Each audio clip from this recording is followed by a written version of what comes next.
지난해 국정감사에서 서울교통공사 친인척 채용비리 의혹을 계기로 해서 정부가 공공기관 채용비리를 전수조사한 그 결과가 나왔습니다. 총 182건의 비리에 연루된 임직원만 해도 300여 명 가까이 됩니다. 네, 이번 전수조사에서 드러난 채용비리 실태는 정말 충격적이었는데요. 자격증도 없는 직원 조카에게 응시 자격을 주고 고위직 자녀를 시험 없이 계약직으로 뽑아 정규직으로 전환해준 사례도 있었습니다. 오늘 이슈진단에서는 이번 전수조사가 가져올 파장, 또 이번을 계기로 공정한 채용이 가능한지 최양일 경제평론가와 이야기 나눠보겠습니다. 어서 오세요. 안녕하세요.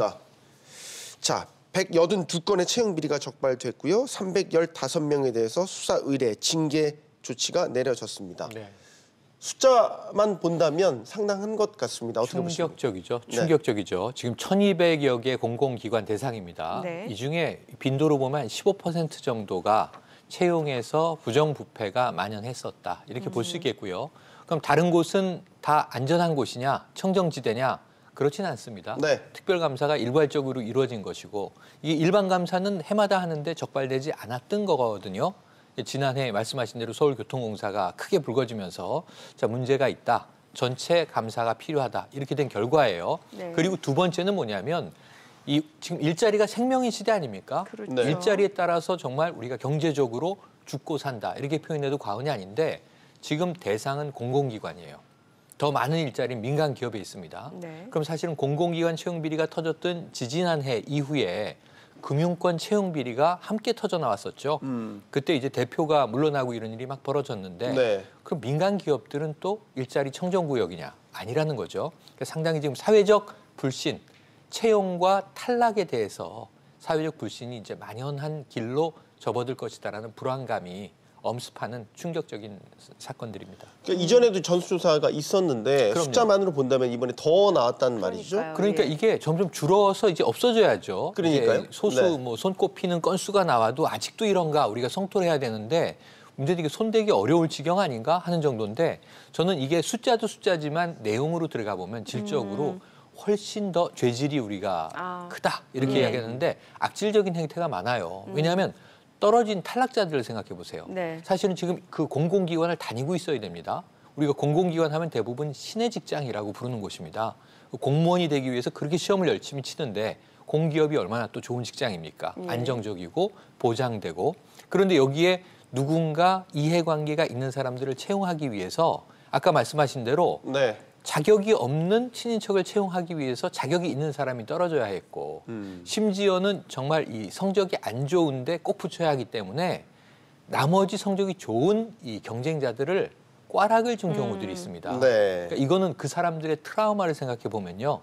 지금 잃어버린 시간과 함께 채용돼서 좋은 직장을 다니고 있어야 하는 사람들이 그 기회를 부당하게 박탈당한 것과 더불어서 네. 정말 이게 평생 가는 트라우마라는 거죠. 네. 그러니까 아직도 이게 빽이 존재하는 이 공공기관의 채용 현황, 이건 좀 우리가 21세기에 목도해야 되는 사건은 아니지 않나 싶은 안타까움이 듭니다. 네, 뭐 구체적으로 내용을 들여다보면은 서류 전형 필기 시험 점수가 나쁜데도 불구하고 네. 뭐 임원의 아들이라는 이유로 이제 높은 점수를 주거나 아니면 단기 계약직, 뭐 모기 계약직으로 입사시킨 다음에 정규직으로 전환하거나 이런 아주 공공연한 패턴이죠. 예. 지금 이 182건 말씀하셨는데 150여 건은 신규 채용에서 발생을 했고요. 네. 이 중에 24건이 말씀하신 대로 별정직이나 계약직을 일단 채용해 놓고 정규직으로 전환한 비리입니다. 그러니까 이제 정규직 전환이라는 게 굉장히 모두가 바람하지 않는 직장. 우리가 고 김용균 씨법과 대통령과 유가족의 만남을 생각해 보세요.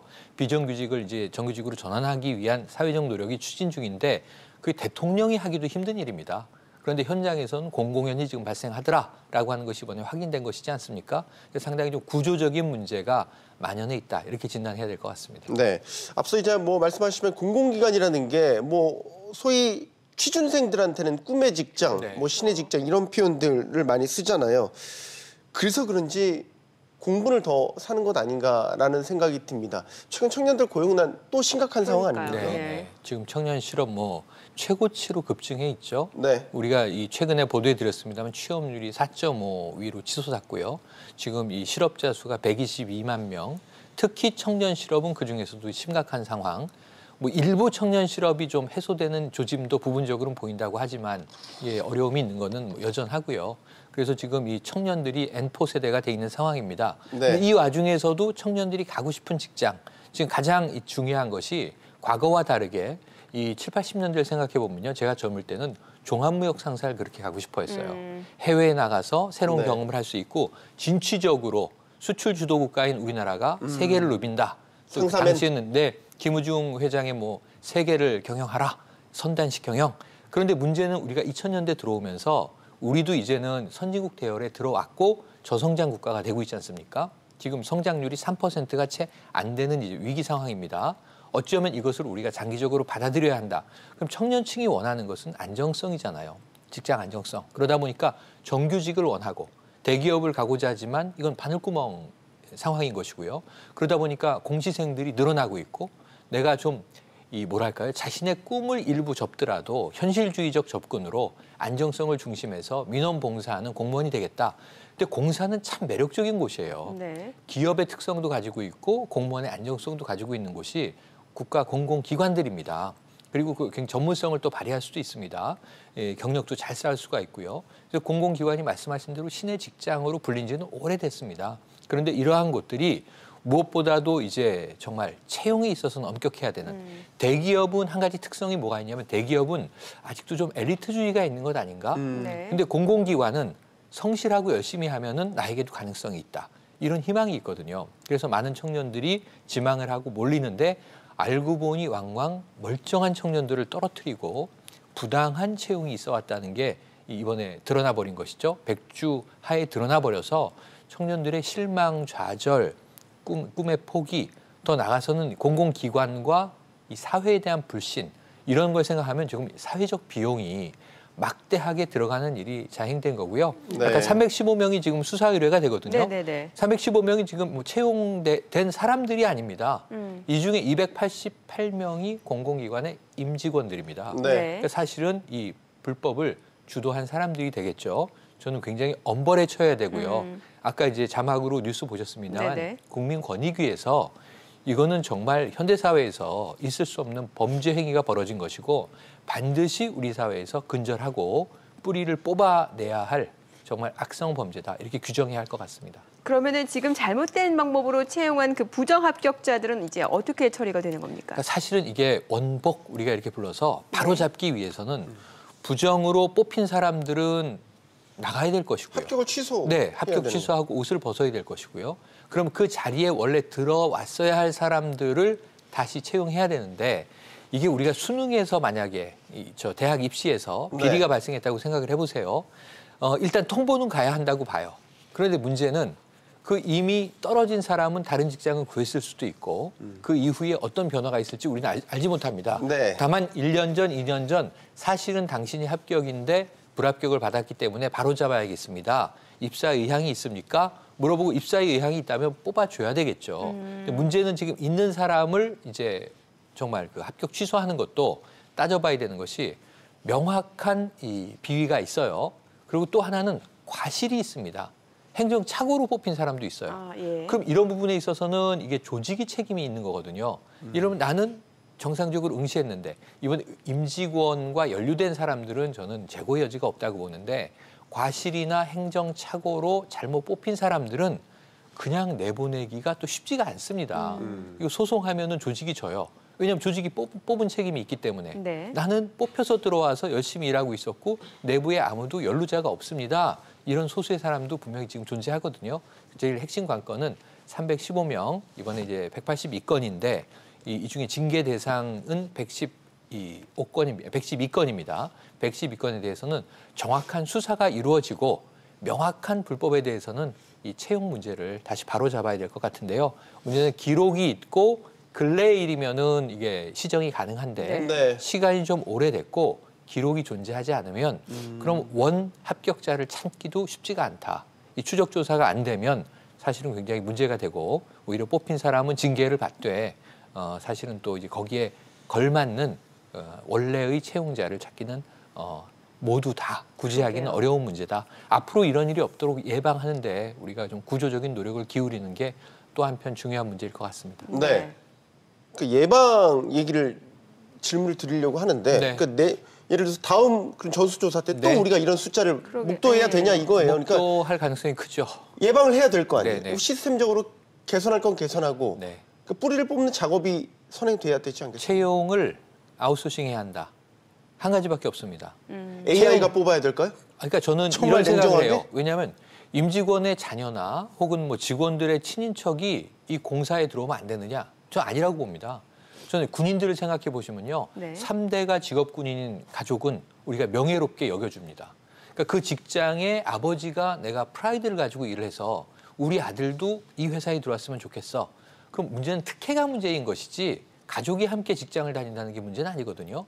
근데 문제는 채용에서 내부에 힘 있는 사람이 있으면 이게 영향력으로 작용하게 되잖아요. 네. 그러니까 그럼 여기서는 원천적으로 아예 가족은 지원을 못하게 한다. 그럼 이건 연좌제가 되는 거예요. 네. 그 회사를 다니는 또 친인척이 있는 게 죄는 아니잖아요. 그렇죠. 그럼 이건 채용의 엄격성을 우리가 유지하면 다른 문제는 없습니다. 근데 지금 내부에서 뽑다 보니까 정말 해서는 안 될 일들이 21세기 백주 대낮에 자행이 돼 버리잖아요. 이게 전 입시까지도 연결돼 있는데 스카이캐슬 때문에 그렇지만 네. 시험지가 유출되잖아요. 예. 그래서는 안 되는데도. 그러니까 지금 이런 일이 공공이 벌어진다면 채용의 객관성과 그리고 엄정성을 보장할 수 있는 채용 전문 기관이 아웃소싱을 받는 것이 온당하다. 근데 문제는 당장 그러기가 쉽지 않죠. 네. 그렇다면은 이 채용에 대해서만은 적어도 이 별도의 위원회가 이런 문제까지도. 그러니까 사실은 저희 아버지도 이 직장에 재직하고 계십니다. 저는 자제입니다까지도 이야기할 수 있어야 되고요. 예. 오케이. 그건 그거고 당신의 이 자질이 이 직장과 맞는지를 우리는 엄격하게 보겠고 네. 합격하면 친인척이나 가족이 함께 다녀도 채용은 객관적으로 된 거니까 문제가 없어야 되는 것이죠. 예. 그래서 저는 채용의 공정성이 바로 서야 되는데 이 부패, 부정부패, 백그라운드의 작용 이것을 어떻게 근절할 것이냐. 이건 정말 엄격하게 채용 문제만은 공정화해야 한다 이렇게 봅니다. 정부도 할 말이 없는 게 사실 네. 공공기관 채용 비리잖아요. 네. 그런데 공공기관 장들부터 사실 정권 바뀔 때마다 낙하산 인사 논란이 불거지면서 네, 네. 소위 떨어뜨리듯이 그런 식으로 인사를 하는데 채용 비리가 사실 거기서부터 타고 되는 거 아니에요? 타고 냉정히 따지고 올라가면 이러한 나쁜 물결의 원조는 그 산꼭대기의 샘에서 비롯이 된다 이렇게 봐요. 네. 이게 입증할 수 있는 것이요. 지금 부패 인식지수 문제가 있지 않습니까? 그렇죠. 네. 예. 국가별 부패 인식지수를 보면 지금 우리나라가 지난해에 45등을 했죠. 57점. 100점 만점에 57점입니다. 이게 어떻게 되냐면요. 100점 만점인데 70점이 넘으면 사회가 전반적으로 맑다 이렇게 봅니다. 아. 1등 하는 나라가 어디냐면 덴마크, 네. 뉴질랜드 이런 네네. 나라인데요.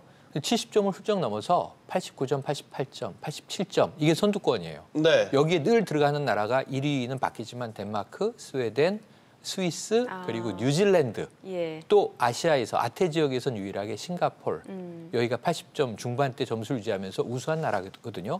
우리나라 57이면은요 대체로 아주 악성적이고 악질적인 부패는 좀 벗어났다. 50점을 넘으면 이렇게 보는 거예요. 북한이 지금 140 몇 위를 하고 있는데 네. 14점입니다. 14점, 100점 만점에. 그리고 최악은 어디냐면 뭐 남수단이라든가 소말리아예요. 그럼 우리가 이제 그런 수준을 알 수 있는데 우리가 57위로 안 되고 60점은 넘어서 70점에 근접해야 되거든요. 예. 45위도 지금 높게 받은 거예요. 그 전에는 51위로 떨어졌었어요. 2015년에는 43위를 했었어요. 그러니까 네. 우리나라가 지금 3만 불 소득을 자랑하려면 적어도 한 20위 안으로 껑충 들어가야 되는데 이 반부패 문제, 반부패 지수 문제는 결국은 우리 사회 비용으로 발목을 잡기 때문에 공정하지 못한 사회는 계속 사회적 비용을 많이 치르는 겁니다. 네. 이거 특별감사해야죠. 전수조사해야죠. 여기 비용이 들어가는 일이고요. 이것도 이제 수사해야죠. 징계해야죠.